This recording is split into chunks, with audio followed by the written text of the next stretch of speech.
이제 축사의 순서는 모두 마치고 다음으로는 출판 기념회다 보니까 이 책에 대한 서평을 간단하게 해주실 분을 다시 한번 모시도록 하겠습니다.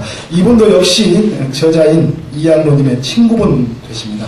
성공회대 교수님이신 손혁재 교수님을 모시겠습니다. 큰 박수로 맞아주십시오. 예, 안녕하세요. 손혁재입니다.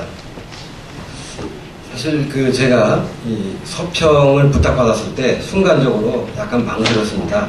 왜냐하면 다 그런 건 아니지만 정치인들이 내놓은 책들은 사실 재미가 없습니다. 이제 국회의원을 하신 분들 또 현역에 계신 분들은 이 국가의 비전이라든가 지난 임기 동안에 자신이 했던 업적들을 주제로 책을 쓰다 보니까 재미가 별로 없고요. 또 이제 새롭게 출사표를 던지시는 분들은 자기가 출마할 지역의 이야기를 정말로 장비 공약들을 담아가지고 내놓는데 그런 책들은 별로 재미가 없습니다. 그러나 제가 오랜 친구인 이양로 부총장의 성품을 알기 때문에 책이 굉장히 재미있을 거다 이런 생각을 했고요. 또 실제로 제가 그 책의 일부를 미리 보기도 했습니다. 제가 몇 달 전에요. 하도 머리가 아파서 잠시 머리를 식힌다고 부안에 하룻밤을 자고 왔습니다. 부안에 갔더니 이양로 부총장은 뭐 집에 없고요. 돌아다니느라고 혼자 그 집에서 서재를 들어가 보니까 거기 뭐 원고를 쓰던 게 있고 그 다음에 또 이 컴퓨터를 켜보니까 그 원고를 쓴 흔적이 있더라고요. 그러니까 이게 누구에게 부탁한 것이 아니라 본인이 직접 썼던 그런 것이라는 걸 제가 이렇게 증언을 할 수가 있습니다. 말하자면 남의 이야기 아니라 본인의 이야기를 직접 썼기 때문에 이 책이 더욱더 재밌게, 그래서 제가 이 책을 받아가지고 읽었는데요. 제가 단숨에 이 책을 읽어내봤습니다. 실제로 이 책을 아마 이제 돌아가서 보시면 알겠지만 어찌 보면 이 책은 한국의 민주주의 운동사와 겹쳐지는 그런 부분이 있습니다. 지금까지 제목 길에도 보여지는 것처럼 이양로 부총장이 지금까지 살아왔던 길이 여기에 써져 있고요.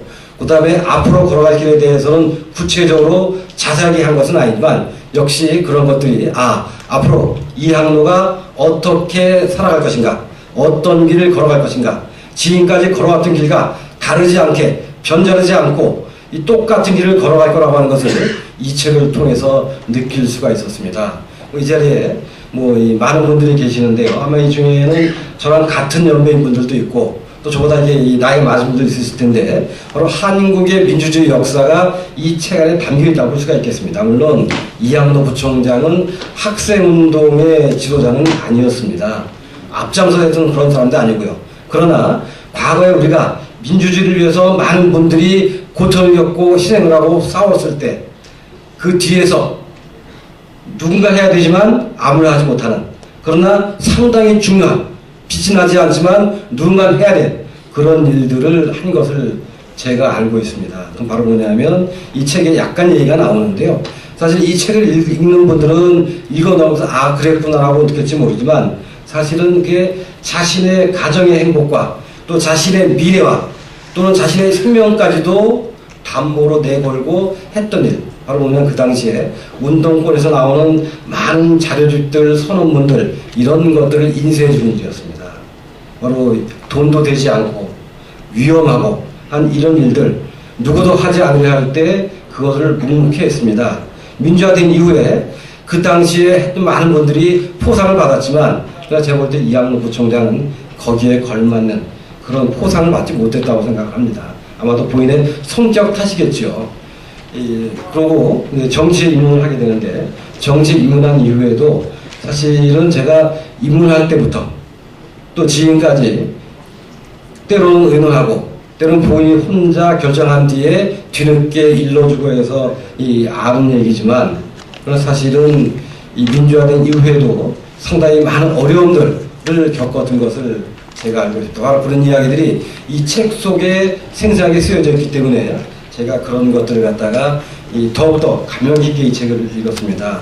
아주 서평을 하라고 했지만 사실 제가 이제 친구로서 사실 저도 이양로 부총장하고 굉장히 오랜 친구입니다. 사실 저하고는 학연도 혈연도 지연도 없습니다. 한국 사회에서 혈연, 지연, 학연 없이 이 깊은 우정을 오랫동안 나눈다는 것은 상당히 희귀한 일이 될 텐데요. 아마도 그것은 이 이항로 부총장이 갖고 있는 품성 때문에 그런 것들이 가능하지 않았나 싶은 그런 생각이 듭니다.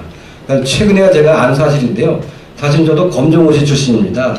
저도 학교를 다니지 못해가지고 뒤늦게 검정고시로 진학을 했는데 알고 봤더니 이항로 부총장도 저랑 같은 이 검정고시 출신이더라고요. 그러나 그것이 뭐 학교로 작용했던 것은 아니었고요.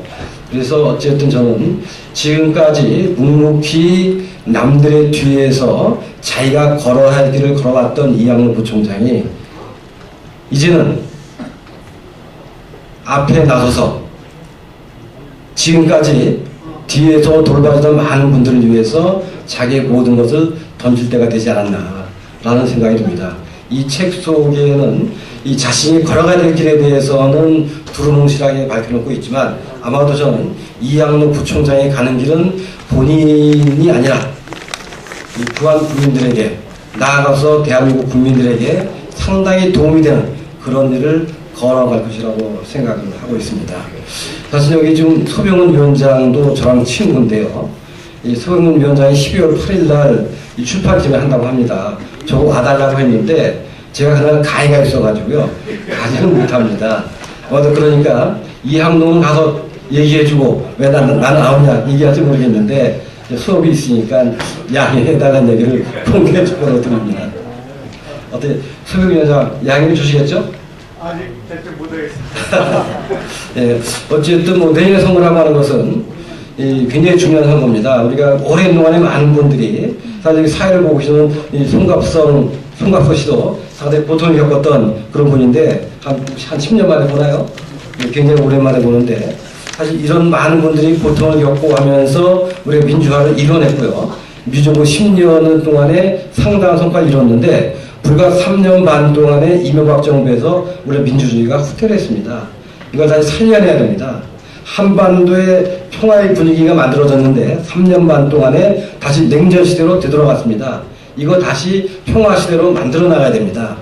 또 우리 민생이 상당히 많이 어렵습니다. 바로 이런 것들이 내년의 총선과 내년의 대선에서 과연 어떤 정부가 들어서냐 여기에 따라서 결정이 되는데 아마도 이 자리에 오시는 많은 분들 다 귀하실 분이라 생각을 하고요. 아마도 그 앞장에 서서 이항로 부총장이 앞장설 거라는 걸 제가 믿어 의심치 않습니다.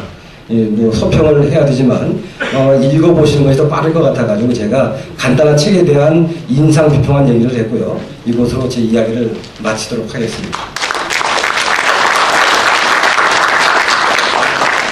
우리 손학택 교수님께 다시 한번 뜨거운 박수, 감사의 박수 부탁드립니다.